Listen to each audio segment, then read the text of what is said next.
प्रणाम आप सभी को। मेरा नाम रोशन है। दोस्तों, आज मैं आपके लिए लेकर आया हूँ मानसरोवर भाग 7 से मुंशी प्रेमचंद जी की लिखी एक कहानी जिसका शीर्षक है विस्मृति, अर्थात भूली हुई बातें, भुलाई हुई बातें।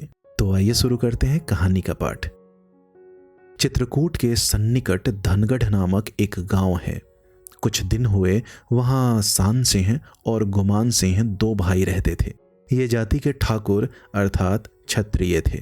युद्ध स्थल में वीरता के कारण उनके पूर्वजों को भूमि का एक भाग मुआफी प्राप्त हुआ था, अर्थात अब उस पर वो लोग खेती गृहस्थी कर सकते थे। उसी जमीन पर वे खेती करते थे, भैंसें पाल रखी थी, घी बेचते थे, मट्ठा खाते थे और प्रसन्नतापूर्वक समय व्यतीत करते थे। उनकी एक बहन थी जिसका नाम दूजी था। यथा नाम तथा गुण। दोनों भाई परिश्रमी और अत्यंत साहसी थे। बहन अत्यंत कोमल सुकुमारी, सिर पर घड़ा रखकर चलती तो उसकी कमर बल खाती थी। किंतु तीनों अभी तक कुंवारे थे। प्रकटतः उन्हें विवाह की चिंता न थी। बड़े भाई सान सिंह सोचते, छोटे भाई के रहते हुए अब मैं अपना विवाह कैसे करूं। छोटे भाई गुमान सिंह लज्जावश अपनी अभिलाषा प्रकट न करते थे कि बड़े भाई से पहले मैं अपना ब्याह कर लूं।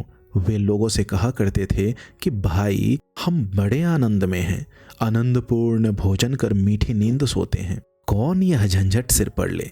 किंतु लग्न के दिनों में कोई नाई या ब्राह्मण गांव में वर ढूंढने आ जाता तो उसकी सेवा सत्कार में यह कोई बात न उठा रखते थे।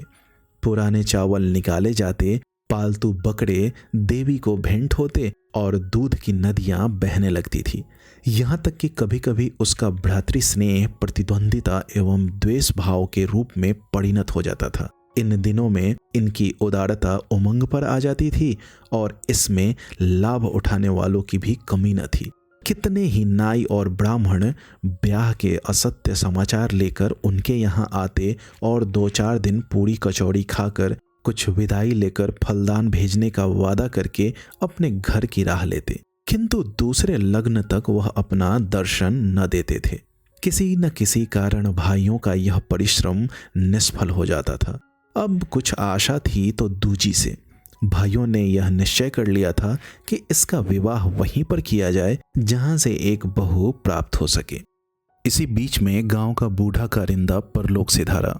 उसकी जगह पर एक नवयुवक ललन सिंह नियुक्त हुआ, जो अंग्रेजी की शिक्षा पाया हुआ शौकीन, रंगीन और रसीला आदमी था। 2-4 ही दिनों में उसने पनघटों, तालाबों और झरोखों की देखभाल भली भांति कर ली। अंत में उसकी रस भरी दृष्टि दूजी पर पड़ी। उसकी सुकुमारता और रूप लावण्य पर मुग्ध हो गया। भाइयों से प्रेम और परस्पर मेल जोल पैदा किया। कुछ विवाह संबंधी बातचीत छेड़ दी, यहाँ तक कि हुक्का पानी भी साथ साथ होने लगा। सायं प्रातः इनके घर पर आया जाया करता। भाइयों ने भी उसके आदर सम्मान की सामग्रियां जमा की। पानदान मोल लाए, कालीन खरीदी। वह दरवाजे पर आता तो दूजी तुरंत पान के बीरे बनाकर भेजती। बड़े भाई कालीन बिछा देते और छोटे भाई तस्तरी में मिठाइयां रख लाते। एक दिन श्रीमान ने कहा, भैया सान सिंह, ईश्वर की कृपा हुई तो अब की लग्न में भाभी जी आ जाएंगी। मैंने सब बातें ठीक कर ली है। सान सिंह की बाँछें खिल गई। अनुग्रहपूर्ण दृष्टि से देखकर कहा, मैं अब इस अवस्था में क्या करूंगा। हाँ, गुमान सिंह की बातचीत कहीं हो जाती तो पाप कट जाता। गुमान सिंह ने ताड़ का पंखा उठा लिया और झलते हुए बोले, वाह भैया, कैसी बात कहते हो। ललन सिंह ने अकर कर शान सिंह की ओर देखते हुए कहा, भाई साहब, क्या कहते हो। अब की लग्न में दोनों भाभियां छमाछम करती हुई घर में आवे तो बात। मैं ऐसा कच्चा मामला नहीं रखता। तुम तो अभी से बुढ़ों की भांति बातें करने लगे। तुम्हारी अवस्था यद्यपि 50 से भी अधिक हो गई, पर देखने में 40 वर्ष से भी कम मालूम होती है। अब दोनों विवाह होंगे, बीच खेत होंगे। यह तो बताओ, वस्त्र भूषण का समुचित प्रबंध है ना। शान सिंह ने उनके जूतों को सीधा करते हुए कहा, भाई साहब, आपकी यदि ऐसी कृपा दृष्टि है तो सब कुछ हो जाएगा। आखिर इतने दिन कमा कमा कर क्या किया है। गुमान सिंह घर में गए, हुक्का ताजा किया, तंबाकू में 2-3 बूंद इत्र के डाले, चीलम भरी, दूजी से कहा कि शरबत घोल दे और हुक्का लाकर ललन सिंह के सामने रख दिया। ललन सिंह ने 2-4 दम लगाए और बोले, नाई 2-4 दिन में आने वाला है, ऐसा घर चुना है कि चित्त प्रसन्न हो जाए। एक विधवा है, 2 कन्याएं एक से एक सुंदर। विधवा 2-1 वर्ष में संसार को त्याग देगी और तुम एक संपूर्ण गांव में 2 आने के हिस्सेदार बन जाओगे। गांव वाले जो अभी हंसी करते हैं, पीछे जल जल मरेंगे। हाँ, भय इतना ही है कि कोई बुढ़िया के कान न भर दे कि सारा बना बनाया खेल बिगड़ जाए। शान सिंह के चेहरे पर हवाइयां उड़ने लगी। गुमान सिंह की मुख कांति मलिन हो गई। कुछ देर बाद शान सिंह बोले, अब तो आप ही की आशा है, आपकी जैसी राय हो किया जाए। जब कोई पुरुष हमारे साथ अकारण मित्रता का व्यवहार करने लगे तो हमको सोचना चाहिए कि इसमें उसका कोई स्वार्थ तो नहीं छिपा है। यदि हम अपने सीधेपन से इस भ्रम में पड़ जाएं कि कोई मनुष्य हमको केवल अनुग्रहित करने के लिए हमारी सहायता करने पर तत्पर है, तो हमें धोखा खाना पड़ेगा। किंतु अपने स्वार्थ की धुन में ये मोटी मोटी बातें भी हमारी निगाहों में छिप जाती हैं और छल अपने रंगे हुए भेष में आकर हमको सर्वदा के लिए परस्पर व्यवहार का उपदेश देता है। शान सिंह और गुमान सिंह ने विचार से कुछ भी काम न लिया और ललन सिंह के फंदे नित्य प्रति गाढ़े होते गए। मित्रता ने यहाँ तक पांव पसारे कि भाइयों की अनुपस्थिति में भी वह बेधड़क घर में घुस जाते और आंगन में खड़े होकर छोटी बहन से पान हुक्का मांगते। दूजी उन्हें देखते ही अति प्रसन्नता से पान बनाती, फिर आंखें मिलती, एक प्रेमाकांक्षा से बेचैन, दूसरी लज्जावश संकुची हुई। फिर मुस्कुराहट की झलक होठों पर आती, चितवनों की शीतलता कलियों को खिला देती, हृदय नेत्रों द्वारा बातें कर लेते। इस प्रकार प्रेम लिप्सा बढ़ती गई।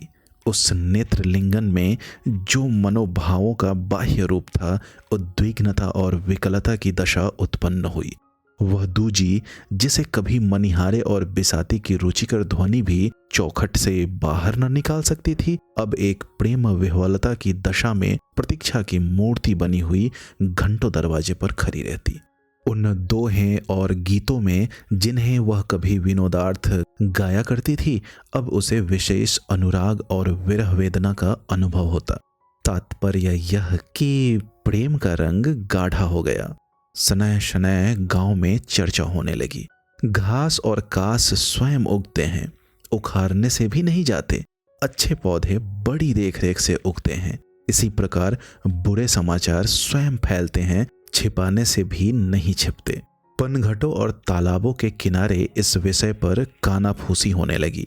गांव की बनियाइन जो अपनी तराजू पर हृदयों को तोलती थी, और ग्वालिन जो जल में प्रेम का रंग देकर दूध का दाम लेती थी, और तंबोलिन जो पान के बीरों से दिलों पर रंग जमाती थी, बैठकर दूजी की लोलुपता और निर्लजता का राग अलापने लगी।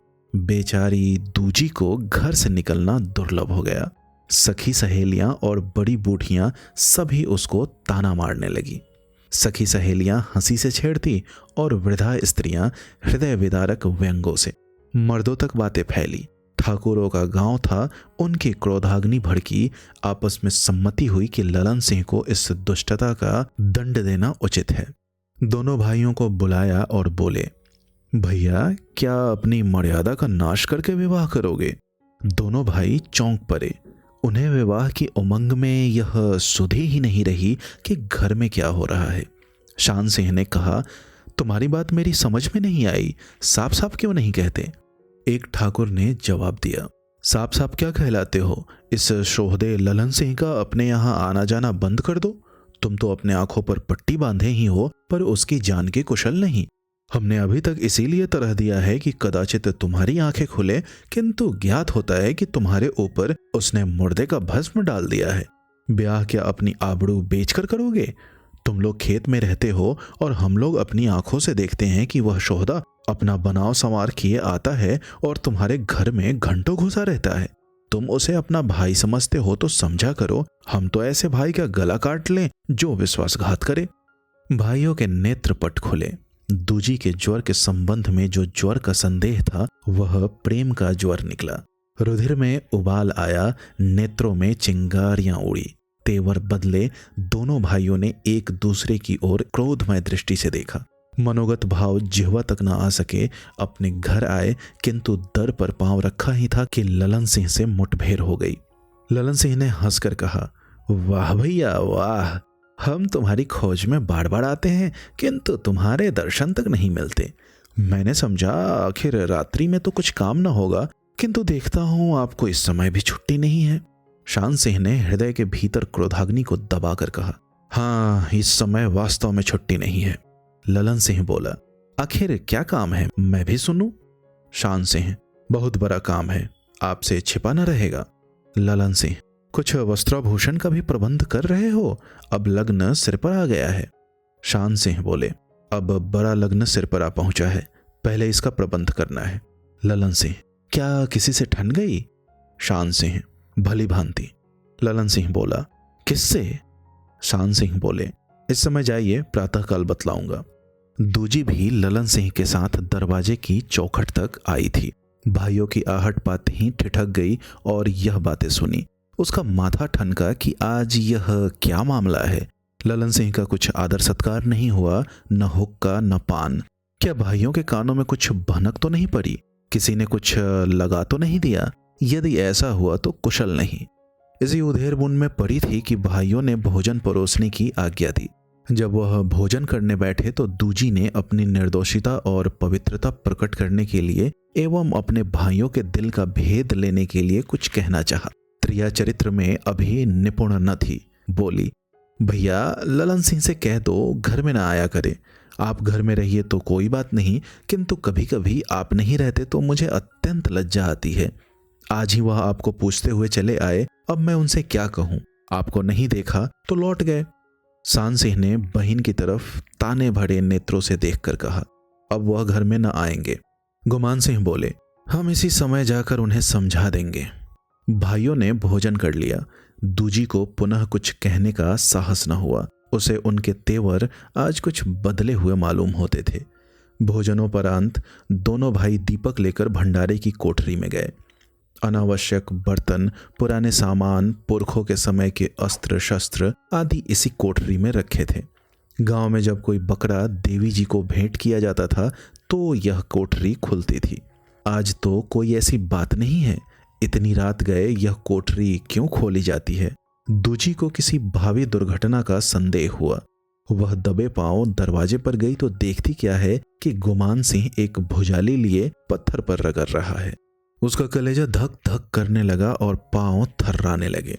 वह उल्टे पांव लौटना चाहती थी कि शान सिंह की आवाज सुनाई दी, इसी समय एक घड़ी में चलना ठीक है, पहली नींद बड़ी गहरी होती है, बेधड़क सोता होगा। गुमान सिंह बोले, अच्छी बात है, देखो भुजाली की धार, एक हाथ में काम तमाम हो जाएगा। दूजी को ऐसा ज्ञात हुआ मानो किसी ने पहाड़ पर से ढकेल दिया। सारी बातें उसकी समझ में आ गई। वह भय की दशा में घर से निकली और ललन सिंह के चौपाल की ओर चली, किंतु वह अंधेरी रात प्रेम की घाटी थी और वह रास्ता प्रेम का कठिन मार्ग। वह इस सुनसान अंधेरी रात में चौकन्ने नेत्रों से इधर उधर देखती विह्वलता की दशा में शीघ्रता पूर्वक चली जाती थी, किंतु हाय निराशा, एक एक पल उसे प्रेम भवन से दूर लिए जाता था। उस अंधेरी भयानक रात्रि में भटकती न जाने वह कहाँ चली जाती थी, किससे पूछे। लज्जावश किसी से कुछ न पूछती थी, कहीं चूड़ियों का झंझनाना भेद न खोल दे। क्या इन अभागे आभूषणों को आज ही झंझनाना है? अंत में एक वृक्ष के तले वह बैठ गई। सब चूड़ियां चूर चूर कर दी, आभूषण उतार कर आंचल में बांध लिए, किंतु हाय, यह चूड़ियां सुहाग की चूड़ियां थी और यह गहने सुहाग के गहने थे जो एक बार उतार कर फिर न पहने गए। उसी वृक्ष के नीचे पयस्विनी नदी पत्थर के टुकड़ों से टकराती हुई बहती थी। यहाँ नौकाओं का निर्वाह दुस्तर था। दूजी बैठी हुई सोचती, क्या मेरे जीवन की नदी में प्रेम की नौका दुख की शिलाओं से टक्कर खाकर डूब जाएगी? प्रातःकाल ग्रामवासियों ने आश्चर्यपूर्वक सुना कि ठाकुर ललन सिंह की किसी ने हत्या कर दी। सारे गांव के स्त्री पुरुष वृद्ध युवा सहस्त्रों की संख्या में चौपाल के सामने जमा हो गए। स्त्रियां पनघटों को जाती हुई रुक गई। किसान हल बैल लिए ज्यों के त्यों खड़े रह गए। किसी की समझ में ना आता था कि यह हत्या किसने की। कैसा मिलनसार हंसमुख सज्जन मनुष्य था, उसका कौन ऐसा शत्रु था। बेचारे ने किसी पर इजाफा लगान या बेदखली की नालिश तक नहीं की थी। किसी को दो बात तक नहीं कही। दोनों भाइयों के नेत्रों से आंसू की धारा बहती थी। उनका घर उजड़ गया, सारी आशाओं पर तुषारपात हो गया। गुमान सिंह ने रोकर कहा, हम 3 भाई थे, अब 2 ही रह गए। हमसे तो दांत काटी रोटी थी। साथ उठना, हंसी दिल लगी, भोजन छाजन एक हो गया था। हत्यारे से इतना भी नहीं देखा गया। हाय, अब हमको कौन सहारा देगा। शान सिंह ने आंसू पोंछते हुए कहा, हम दोनों भाई कपास निराने जा रहे थे। ललन सिंह से कई दिन से भेंट नहीं हुई थी। सोचे कि इधर से होते चले, किंतु पिछवाड़े आते ही सेंध दिखाई पड़ी। हाथों के तोते उड़ गए। दरवाजे पर जाकर देखा तो चौकीदार सिपाही सब सो रहे हैं। उन्हें जगाकर ललन सिंह के किवाड़ खटखटाने लगे, परंतु बहुत बल करने पर भी किवाड़ अंदर से न खुले तो सेंध के रास्ते से झांका। आह, कलेजे में तीर लग गया। संसार अंधेरा दिखाई दिया। प्यारे ललन सिंह का सिर धड़ से अलग था। रक्त की नदी बह रही थी। शोक, भैया सदा के लिए बिछुड़ गए। मध्याह्न काल तक इसी प्रकार का विलाप होता रहा। दरवाजे पर मेला लगा हुआ था। दूर दूर से लोग इस दुर्घटना का समाचार पाकर इकट्ठे होते जाते थे। संध्या होते होते हल्के के दारोगा साहब भी चौकीदार और सिपाहियों का एक झुंड लिए आ पहुंचे। कड़ाही चढ़ गई, पूड़ियां छनने लगी। दारोगा जी ने जांच करनी शुरू की। घटना स्थल देखा, चौकीदारों का बयान हुआ। दोनों भाइयों के बयान लिखे। आसपास के पासी और चमार पकड़े गए और उन पर मार पड़ने लगी। ललन सिंह की लाश लेकर थाने पर गए। हत्यारे का पता न चला। दूसरे दिन इंस्पेक्टर पुलिस का आगमन हुआ।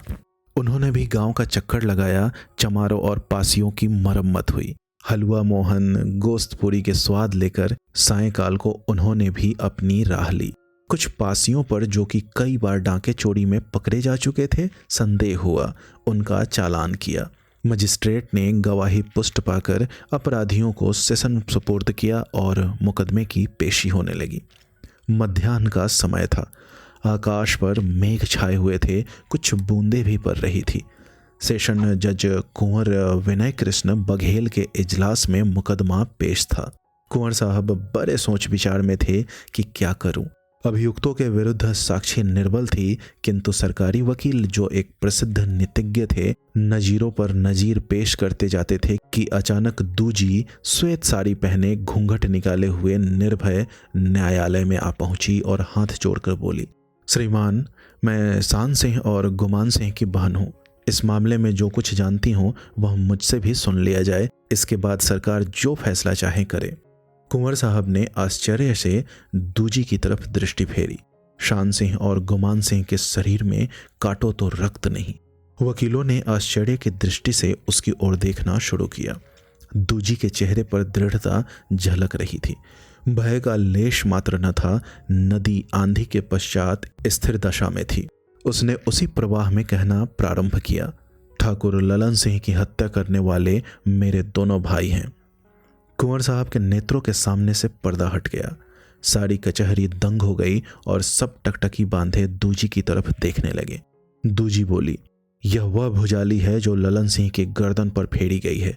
अभी इसका खून ताजा है। मैंने अपनी आंखों से भाइयों को इसे पत्थर पर रगड़ते देखा, उनकी बातें सुनी। मैं उसी समय घर से बाहर निकली कि ललन सिंह को सावधान कर दूं, किंतु मेरा भाग्य खोटा था।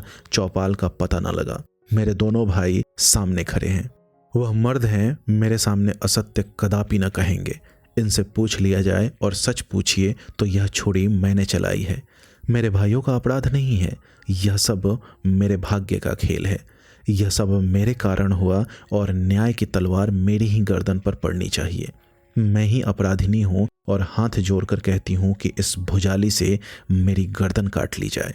न्यायालय में एक स्त्री का आना बाजार में भानमती का आना है। अब तक अभियोग निरस और अरुचिकर था। दूजी के आगमन ने उसमें प्राण डाल दिए। न्यायालय में भीड़ लग गई। मुवक्किल और वकील, अमले और दुकानदार असावधानी की दशा में इधर उधर दौड़ते हुए चले आते थे। प्रत्येक पुरुष उसको देखने का इच्छुक था। सहस्त्रों नेत्र उसके मुखड़े की तरफ देखते थे और वह जनसमूह में शांति की मूर्ति बनी हुई निश्चल खड़ी थी। इस घटना की प्रत्येक पुरुष अपनी अपनी समझ के अनुसार आलोचना करता था। वृद्धजन कहते, बेहया है, ऐसी लड़की का सिर काट लेना चाहिए। भाइयों ने वही किया जो मर्दों का काम था। इस निर्लज को तो देखो कि अपना पर्दा ढांकने के बदले उसका डंका बजा रही है और भाइयों को भी डुबोए देती है। आंखों का पानी गिर गया है। ऐसी न होती तो यह दिन ही क्यों आता। मगर नवयुवक को स्वतंत्रता पर जान न्यौछावर कर देने वाले वकीलों और अमलों में उसके साहस और निर्भयता की प्रशंसा हो रही थी। उनकी समझ में जब यहाँ तक नौबत आ गई थी तो भाइयों का धर्म था कि दोनों का ब्याह कर देते। कई वृद्ध वकीलों की अपने नवयुवक मित्रों से कुछ छेड़छाड़ हो गई। एक फैशनेबल बैरिस्टर साहब ने हंसकर कहा, मित्र, और तो जो कुछ हो सो हो, यह स्त्री सहस्त्रों में एक है, रानी मालूम होती है। सर्वसाधारण ने इनका समर्थन किया। कुंवर विनय कृष्ण इस समय कचहरी से उठे थे। बैरिस्टर साहब की बात सुनी और घृणा से मुंह फेर लिया। वह सोच रहे थे कि जिस स्त्री के क्रोध में इतनी ज्वाला है, क्या उसका प्रेम भी इसी प्रकार ज्वालापूर्ण होगा। दूसरे दिन फिर 10 बजे मुकदमा पेश हुआ। कमरे में तिल रखने की भी जगह न थी। दूजी कटघरे के पास सिर झुकाए खड़ी थी। दोनों भाई कई कांस्टेबलों के बीच में चुपचाप खड़े थे। कुंवर विनय कृष्ण ने उन्हें संबोधित करके उच्च स्वर से कहा, ठाकुर शान सिंह गुमान सिंह, तुम्हारी बहन ने तुम्हारे संबंध में अदालत में जो कुछ बयान दिया है उसका तुम्हारे पास क्या उत्तर है। शान सिंह ने गर्वपूर्ण भाव से उत्तर दिया, बहन ने जो कुछ बयान किया है वह सब सत्य है। हमने अपना अपराध इसीलिए छुपाया कि हम बदनामी बेइज्जती से डरते थे, किंतु अब जब हमारी बदनामी जो कुछ होनी थी हो चुकी तो हमको अपनी सफाई देने की कोई आवश्यकता नहीं। ऐसे जीवन से अब मृत्यु ही उत्तम है। ललन सिंह से हमारी हार्दिक मित्रता थी, आपस में कोई विभेद न था। हम उसे अपना भाई समझते थे, किंतु उसने हमको धोखा दिया। उसने हमारे कुल में कलंक लगा दिया और हमने उसका बदला लिया। उसने चिकनी चुपड़ी बातों द्वारा हमारी इज्जत लेनी चाहिए, किंतु हम अपने कुल की मर्यादा इतनी सस्ती नहीं बेच सकते थे। स्त्रियां ही कुल मर्यादा की संपत्ति होती है, मर्द उसके रक्षक होते हैं। जब इस संपत्ति पर कपट का हाथ उठे तो मर्दों का धर्म है कि रक्षा करें। इस पूंजी को अदालत का कानून, परमात्मा का भय या सद्विचार नहीं बचा सकता। हमको इसके लिए न्यायालय से जो दंड प्राप्त हो वह सिरोधार्य है। जज ने शान सिंह की बात सुनी। कचहरी में सन्नाटा छा गया और सन्नाटे की दशा में उन्होंने अपना फैसला सुनाया। दोनों भाइयों को हत्या के अपराध में 14 वर्ष काले पानी का दंड मिला। सायंकाल हो गया था। दोनों भाई कांस्टेबलों के बीच में कचहरी से बाहर निकले। हाथों में हथकड़ियां थी, पांवों में बेड़ियां। हृदय अपमान से संकुचित और सिर लज्जा के बोझ से झुके हुए थे। मालूम होता था मानो सारी पृथ्वी हम पर हंस रही है। दूजी पृथ्वी पर बैठी हुई थी कि उसने कैदियों के आने की आहट सुनी और उठ खड़ी हुई। भाइयों ने भी उसकी ओर देखा, परंतु हाय, उन्हें ऐसा ज्ञात हुआ कि यह भी हमारे ऊपर हंस रही है। घृणा से नेत्र फेर लिए। दूजी ने भी उन्हें देखा, किंतु क्रोध और घृणा से नहीं, केवल एक उदासीन भाव से।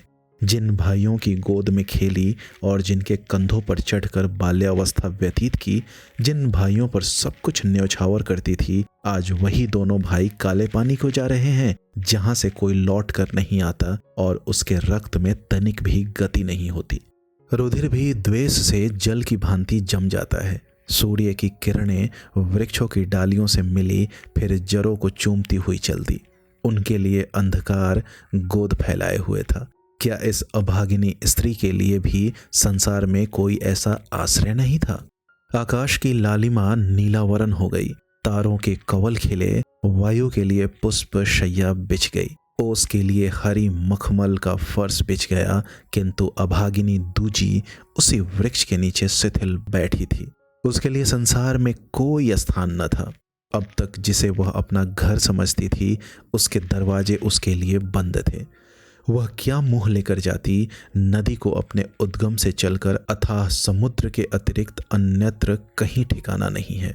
दूजी उसी तरह निराशा के समुद्र में निमग्न हो रही थी कि एक वृद्ध स्त्री उसके सामने आकर खड़ी हो गई। दूजी चौंक कर उठ बैठी।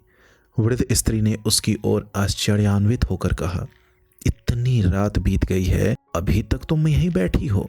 दूजी ने चमकते हुए तारों की ओर देखकर कहा, कहाँ जाऊं? इन शब्दों में कैसा हृदय विदारक आशय छिपा हुआ था। कहाँ जाएं? संसार में उसके लिए अपमान की गली के सिवा और कोई स्थान न था।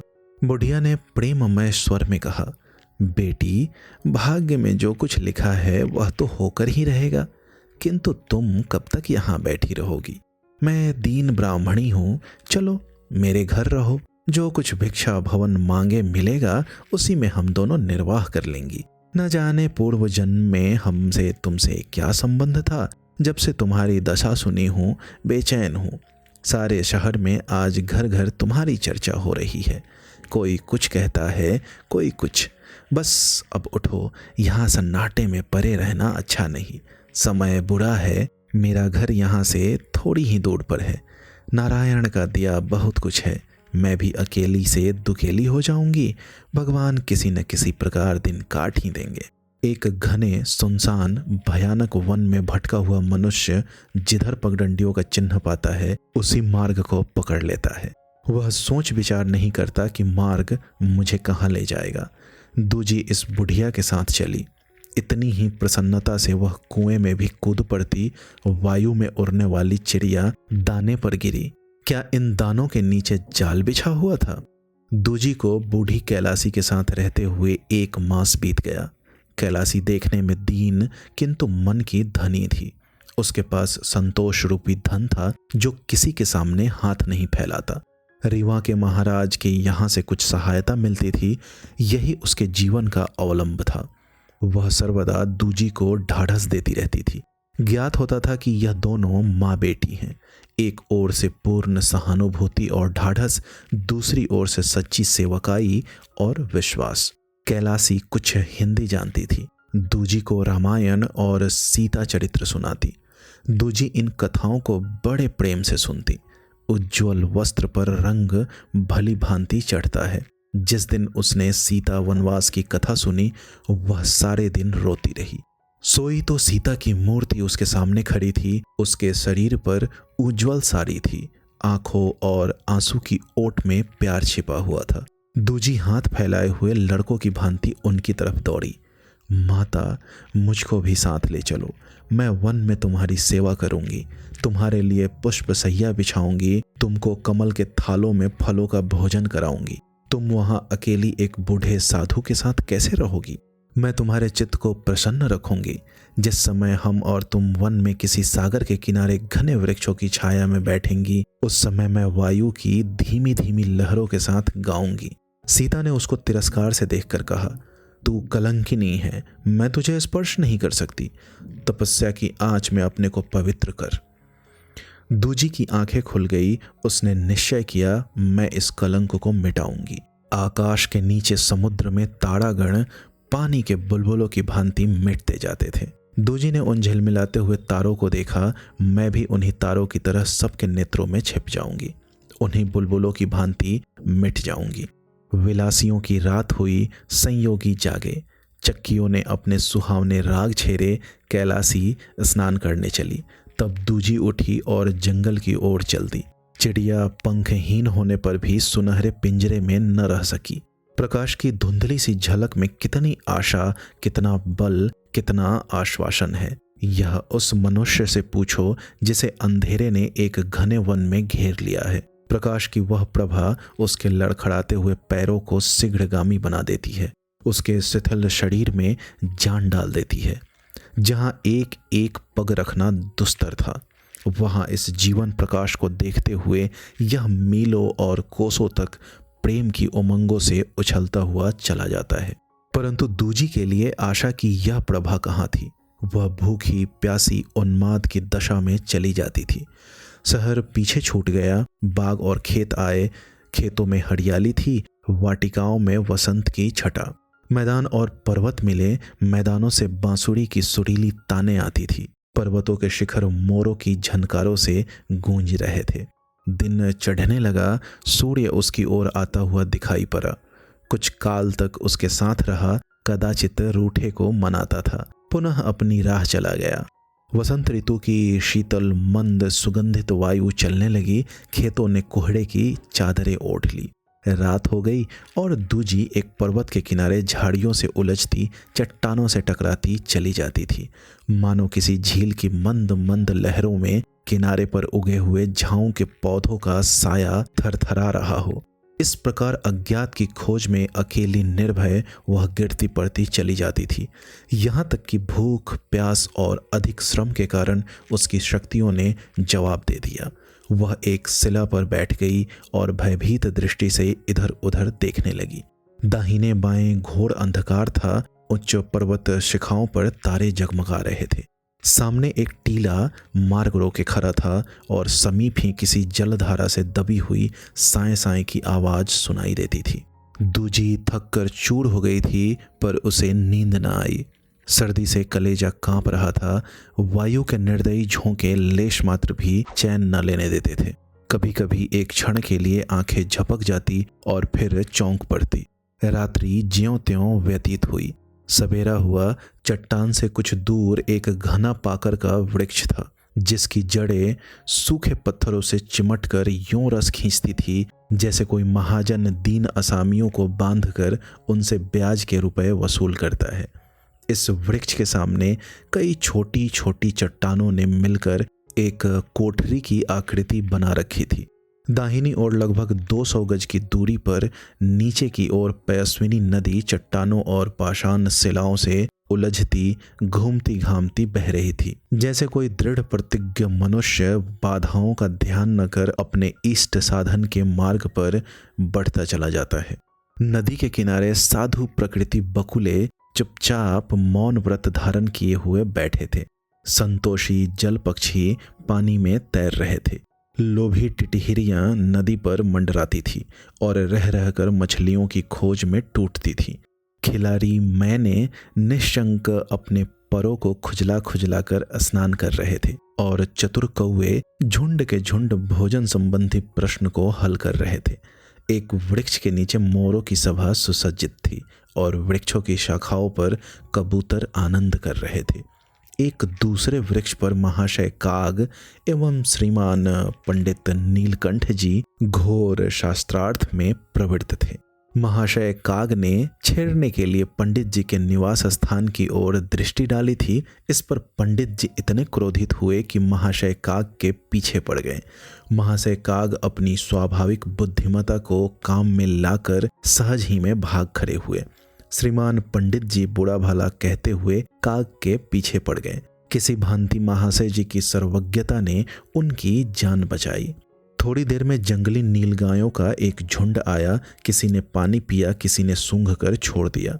2-4 युवावस्था के मतवाले हिरन आपस में सींग मिलाने लगे। फिर एक काला हिरन अभिमान भरे नेत्रों से देखता, ऐड़ ऐड़ कर पग उठाता कुछ मृगनैनियों को साथ लिए नदी के किनारे आया। बच्चे थोड़ी दूर पर खेलते हुए चले जाते थे।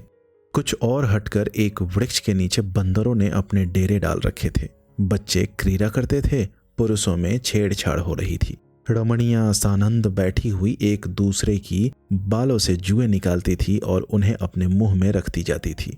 दूजी एक चट्टान पर अर्ध निद्रा की दशा में बैठी हुई यह दृश्य देख रही थी। घाम के कारण निद्रा आ गई, नेत्रपट बंद हो गए। प्रकृति की इस रंग भूमि में दूजी ने अपने 14 वर्ष व्यतीत किए। वह प्रतिदिन प्रातःकाल इसी नदी के किनारे शिलाओं पर बैठी यही दृश्य देखती और लहरों की कारुणिक ध्वनि सुनती। उसी नदी की भांति उसके मन में लहरें उठती, जो कभी धैर्य और साहस के किनारों पर चढ़कर नेत्रों द्वारा बह निकलती। उसे मालूम होता कि वन के वृक्ष तथा जीव जंतु सब मेरी ओर व्यंग्यपूर्ण नेत्रों से देख रहे हैं। नदी भी उसे देखकर क्रोध से मुंह में फेन भर लेती। जब यहाँ बैठे बैठे उसका जी उब जाता तो वह पर्वत पर चढ़ जाती और दूर तक देखती।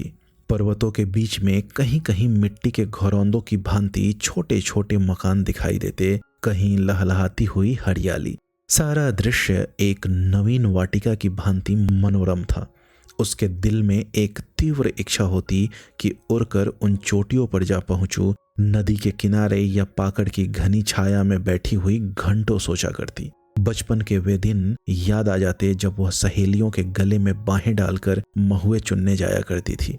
फिर गुड़ियों के ब्याह का स्मरण हो जाता। पुनः अपनी प्यारी मातृभूमि की पनघट आंखों में फिर जाती। आज भी वहां वही भीड़ होगी, वही हास्य चहल पहल।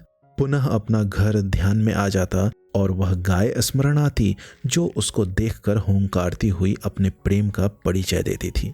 मुन्नू स्मरण हो आता जो उसके पीछे पीछे छलांगे मारता हुआ खेतों में जाया करता, जो बर्तन धोते समय बार बार बर्तनों में मुंह डालता।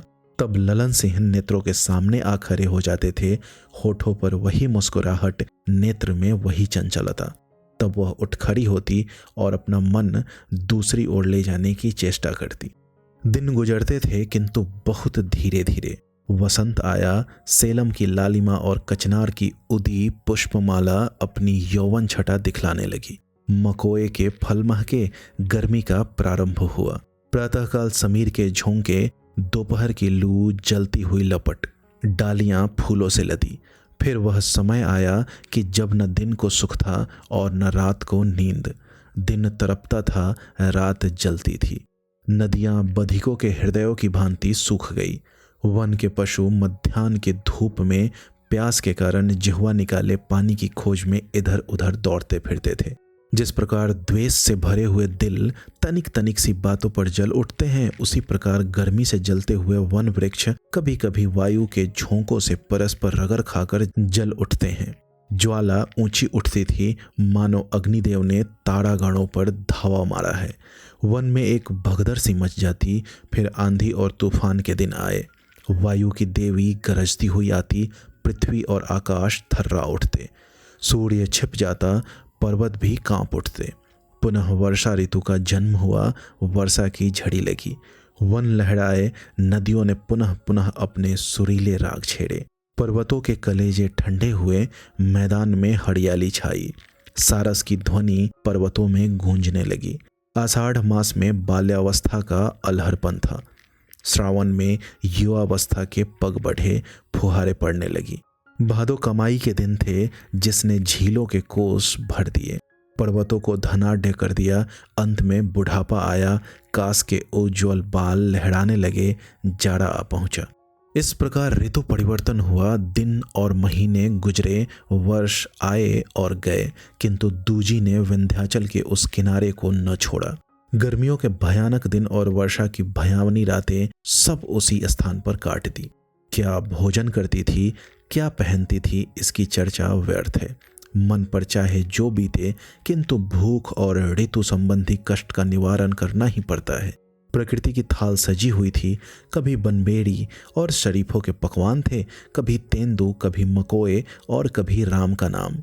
वस्त्रों के लिए चित्रकूट के मेले में साल में केवल एक बार जाती। मोरों के पर, हिरणों के सींग, वन औषधियां महंगे दामों में बिकती। कपड़ा भी आया, बर्तन भी आए, यहाँ तक कि दीपक जैसी विलास वस्तु भी एकत्र हो गई। एक छोटी सी गृहस्थी जम गई। दूजी ने निराशा की दशा में संसार से विमुख होकर जीवन व्यतीत करना जितना सहज समझा था, उससे कहीं कठिन मालूम हुआ। आत्मानुराग में निमग्न वैरागी तो वन में रह सकता है, परंतु एक स्त्री जिसकी अवस्था हंसने खेलने में व्यतीत हुई हो, बिना किसी नौका के सहारे विराट सागर को किस प्रकार पार करने में समर्थ हो सकती है। 2 वर्ष के पश्चात दूजी को एक एक दिन वहां वर्ष सा प्रतीत होने लगा। कालक्षेप करना दुस्तर हो गया। घर की सुधि एक क्षण भी विस्मृत न होती। कभी कभी वह इतनी व्यग्र होती कि क्षण मात्र के लिए अपमान का भी भय न रहता। वह दृढ़ विचार करके उन पहाड़ियों के बीच शीघ्रता से पग बढ़ाती, घर की ओर चलती, मानो कोई अपराधी कारागार से भागा जा रहा हो। किंतु पहाड़ियों की सीमा से बाहर आते ही उसके पग स्वयं रुक जाते, वह आगे न बढ़ सकती। तब वह ठंडी सांस भरकर एक शिला पर बैठ जाती और फूट फूट कर रोने लगती। फिर वह भयानक रात्रि और वही सघन कुंज, वही नदी की भयावनी गरज और श्रृंगालों की वही विकराल ध्वनि। ज्यों ज्यों भीजे कामड़ी त्यों त्यों भाड़ी होए। भाग्य को धिक्कारते धिक्कारते उसने ललन सिंह को धिक्कारना आरंभ किया। एकांतवास ने उसमें आलोचना और विवेचना की शक्ति पैदा कर दी। मैं क्यों इस वन में मुंह छिपाए दुख के दिन व्यतीत कर रही हूँ? क्या उसे निर्दयी ललन सिंह की लगाई आग है? कैसे सुख से रहती थी, इसी ने आकर मेरे झोंपड़े में आग लगा दी। मैं अबोध और अनजान थी, उसने जानबूझकर मेरा जीवन भ्रष्ट कर डाला। मुझे अपने आमोद का केवल एक खिलौना बनाया था। यदि उसे मुझसे प्रेम होता तो क्या वह मुझसे विवाह न कर लेता? वह भी तो चंदेल ठाकुर था। हाय, मैं कितनी अज्ञान थी। अपने पैरों में आप कुल्हाड़ी मारी। इस प्रकार मन से बातें करते करते ललन सिंह की मूर्ति उसके नेत्रों के सम्मुख आ जाती तो वह घृणा से मुंह फेर लेती। वह मुस्कुराहट जो उसका मन हर लिया करती थी, वह प्रेममय मृदु भाषण जो उसकी नसों में सनसनाहट पैदा कर देती थी, वह क्रीड़ामय हाव भाव जिन पर वह मतवाली हो जाती थी, अब उसे एक दूसरे ही रूप में दृष्टिगोचर होते। उनमें अब प्रेम की झलक न थी। अब वह कपट प्रेम और काम तृष्णा के गाढ़े रंग में रंगे हुए दिखाई देते थे। वह प्रेम का कच्चा घरौंधा जिसमें वह गुड़िया बन बैठी थी, वायु के झोंके में संभला किंतु जल के प्रबल प्रवाह में न संभल सका। अब वह अभागी गुड़िया निर्दयी चट्टान पर पटक दी गई है कि रो रो कर जीवन के दिन काटे। उन गुड़ियों की भांति जो गोरे पट्टे और आभूषणों से सजी हुई मखमली पिटारे में भोग विलास करने के पश्चात नदी और तालाब में बहा दी जाती हैं, डूबने के लिए, तरंगों में थपेरे खाने के लिए। ललन सिंह की तरफ से फिरते ही दूजी का मन एक अधीरता के साथ भाइयों की ओर मुड़ा। मैं अपने साथ उन बेचारों को व्यर्थ ले डूबी। मेरे सिर पर उस घड़ी न जाने कौन सा भूत सवार था। उन बेचारों ने तो जो कुछ किया मेरी ही मर्यादा रखने के लिए किया। मैं तो उन्मत्त हो रही थी। समझाने बुझाने से क्या काम चलता? और समझाना बुझाना तो स्त्रियों का काम है, मर्दों का समझाना तो उसी ढंग का होना चाहिए और होता ही है। नहीं मालूम उन बेचारों पर क्या बीती, क्या मैं उन्हें फिर कभी देखूंगी? यह विचारते विचारते भाइयों की वह मूर्ति उसके नेत्रों में फिर जाती जो उसने अंतिम बार देखी थी। अब वह उस देश को जा रहे थे जहां से लौटकर फिर आना मानो मृत्यु के मुख से निकल आना है। वह रक्त वर्ण नेत्र, वह अभिमान से भरी हुई चाल, वह फिरे हुए नेत्र जो एक बार उसकी ओर उठ गए थे, आह, उनमें क्रोध या द्वेष न था, केवल क्षमा थी। वह मुझ पर क्रोध क्या करते? फिर अदालत के इजलास का चित्र नेत्रों के सामने खिंच जाता। भाइयों के वह तेवर, उनकी वह आंखें जो क्षण मात्र के लिए क्रोधाग्नि से फैल गई थी, फिर उनकी प्यार की बातें, उनका प्रेम स्मरण आता। पुनः वे दिन याद आते जब वह उनकी गोद में खेलती थी, जब वह उनकी उंगली पकड़कर खेतों को जाया करती थी। हाय, क्या वह दिन भी आएंगे कि मैं उनको पुनः देखूंगी? एक दिन वह था कि दूजी अपने भाइयों के रक्त की प्यासी थी। निदान एक दिन आया कि वह पयस्विनी नदी के तट पर कंकड़ियों द्वारा दिनों की गणना करती थी। एक कृपण जिस सावधानी से रुपयों को गिन गिन कर इकट्ठा करता है, उसी सावधानी से दूजी इन कंकड़ियों को गिन गिन कर इकट्ठा करती थी।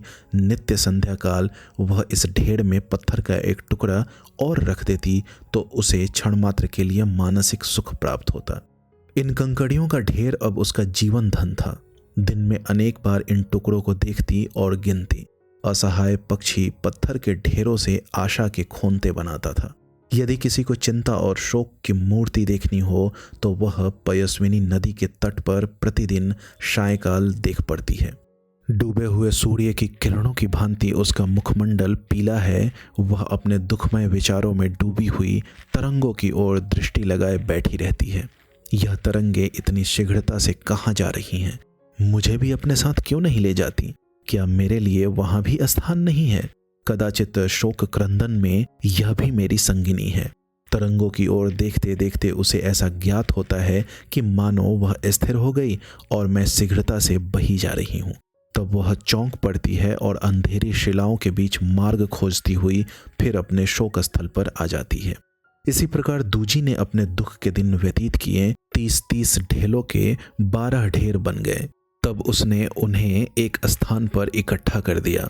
वह आशा का मंदिर उसी हार्दिक अनुराग से बनता रहा जो किसी भक्त को अपने इष्ट देव के साथ होता है। रात्रि के 12 घंटे बीत गए। पूर्व की ओर प्रातःकाल का प्रकाश दिखाई देने लगा। मिलाप का समय निकट आया। इच्छा रूपी अग्नि की लपट बढ़ी। दूजी उन ढेरों को बार बार गिनती, महीनों के दिनों की गणना करती, कदाचित एक दिन भी कम हो जाए।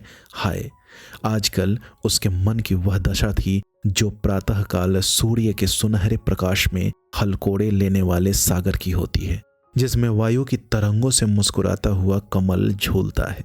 आज दूजी इन पर्वतों और वनों से विदा होती है। वह दिन भी आ पहुंचा जिसकी राह देखते देखते एक पूरा युग बीत गया।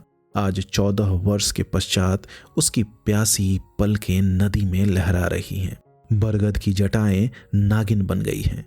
उस सुनसान वन से उसका चित्त कितना दुखित था, किंतु आज उससे पृथक होते हुए दूजी के नेत्र भर भर आते हैं।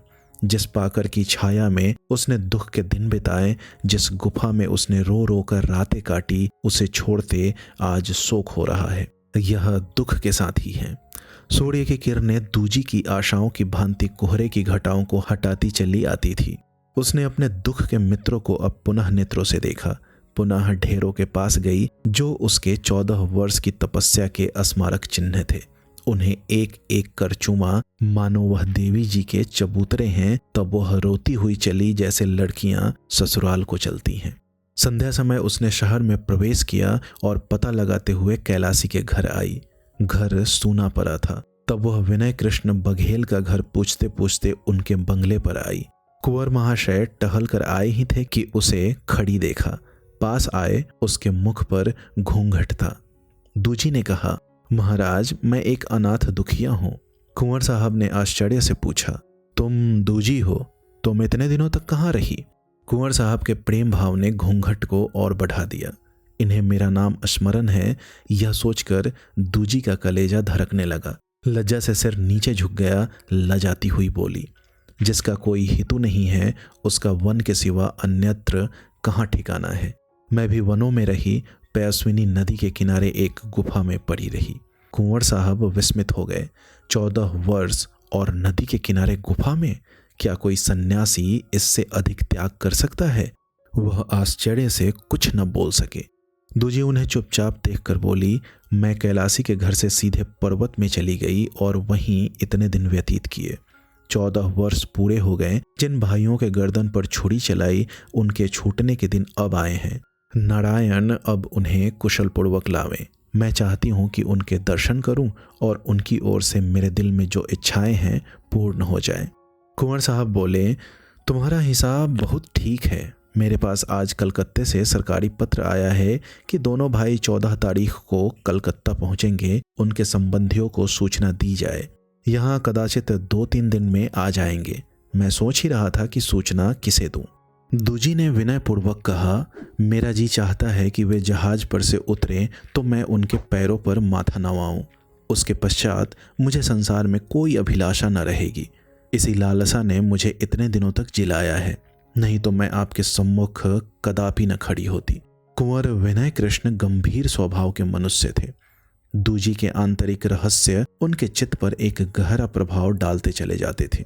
जब सारी अदालत दूजी पर हंसती थी तब उन्हें उसके साथ सहानुभूति थी, और आज इसके वृतांत सुनकर वे इस ग्रामीण स्त्री के भक्त हो गए।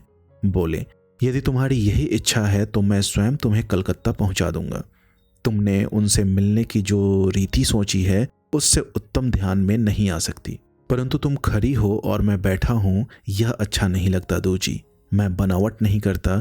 जिसमें इतना त्याग और संकल्प हो वह यदि पुरुष है तो देवता है, स्त्री है तो देवी है। जब मैंने तुम्हें पहले देखा उसी समय मैंने समझ लिया था कि तुम साधारण स्त्री नहीं हो। जब तुम कैलासी के घर से चली गई तो सब लोग कहते थे कि तुम जान पर खेल गई, परंतु मेरा मन कहता था कि तुम जीवित हो। नेत्रों से पृथक होकर भी तुम मेरे ध्यान से बाहर न हो सकी। मैंने वर्षों तुम्हारी खोज की, मगर तुम ऐसी खोह में जा छिपी थी कि तुम्हारा कुछ पता न चला। इन बातों में कितना अनुराग था, दूजी को रोमांच हो गया। हृदय बल्लियों उछलने लगा। उस समय उसका मन चाहता था कि इनके पैरों पर सिर रख दूं।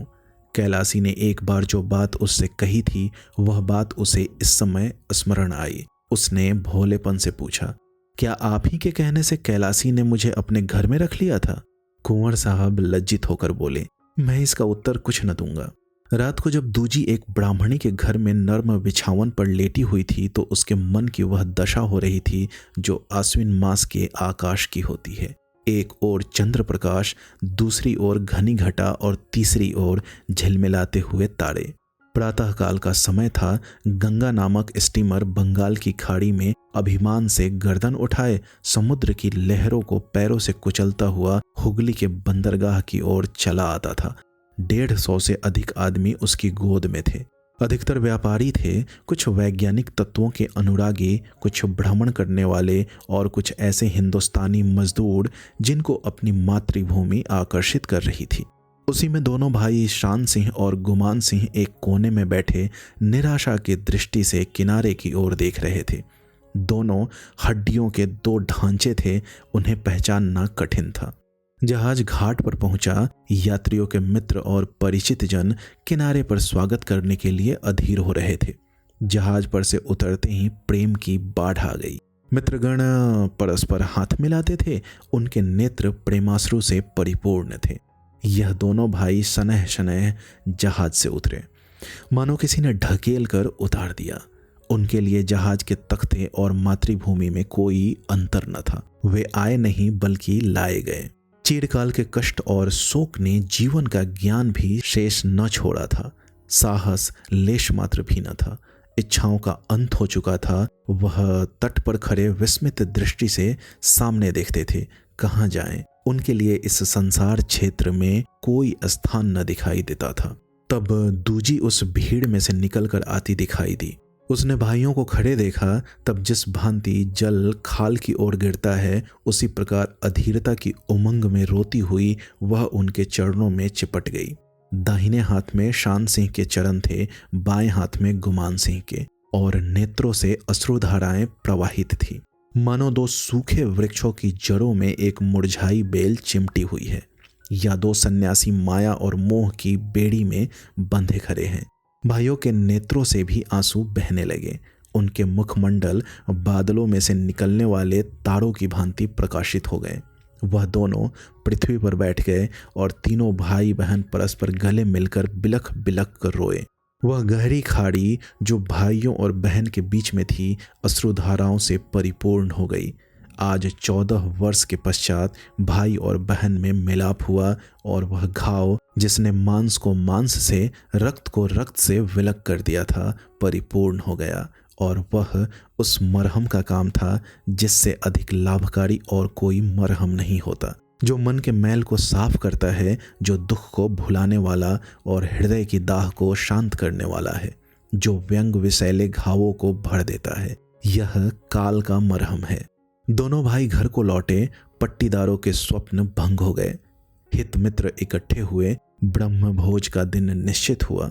पूड़ियां पकने लगी। घी की सर्वश्रेष्ठ ब्राह्मणों के लिए, तेल की पासी चमाड़ों के लिए काले पानी का पाप इस घी के साथ भस्म हो गया।